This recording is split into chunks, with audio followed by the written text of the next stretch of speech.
بسم اللہ الرحمن الرحیم۔ شروع اللہ کے نام سے جو بڑا مہربان نہایت رحم والا ہے۔ فرمایا الذین یؤثرون علی انفسهم ولو کان بهم خصاصہ، فرمایا دوسروں کو اپنی بھوک پیاس پر ترجیح دیتے ہیں، اگرچہ خود کتنے کی بھوکے ہوں، دوسرے کی بھوک کا خیال کرتے ہیں۔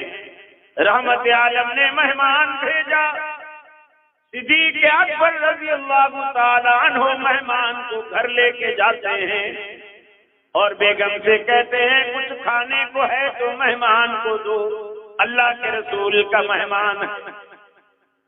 وہ فرماتی ہیں گھر میں کچھ نہیں، چند ٹکڑے ہیں جو بچوں کے لیے میں نے رکھے ہیں، بچوں کو بہلا بھلا کے سلا دیجیے، جب مہمان آ کر کے بیٹھے چراغ کو بجھا دیجیے، وہ روٹی وہ ٹکڑے اس کے سامنے رکھ دیجیے، اندھیرے میں خالی منہ چلاتا رہوں گا، مہمان کھاتا رہے گا، چلو ایک کا تو پیٹ بھر جائے گا۔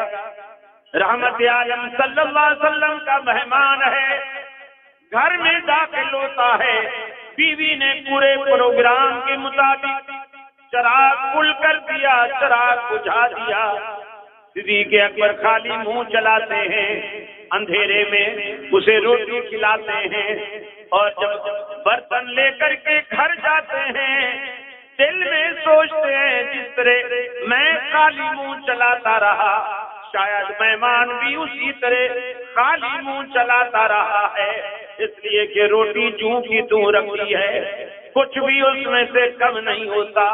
مہمان سے پوچھتے ہیں تو نے روٹی نہیں کھائی؟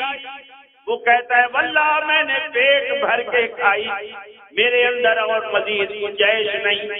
رحمت عالم صلی اللہ علیہ وسلم کے یہ صحابی فجر کی نماز میں مسجد میں داخل ہوتے ہیں، اللہ کے رسول دیکھ کر مسکراتے ہیں، صدیق اکبر پوچھتے ہیں اللہ کے حبیب کیوں مسکرائے؟ مسکرانے کی وجہ اور سبب کیا ہے؟ اللہ رب العالمین کے پیغمبر نے فرمایا اے ابو بکر، رات جو تو نے حرکت کی ہے تیری اس حرکت پر رب العالمین عرش پہ مسکرا رہا ہے۔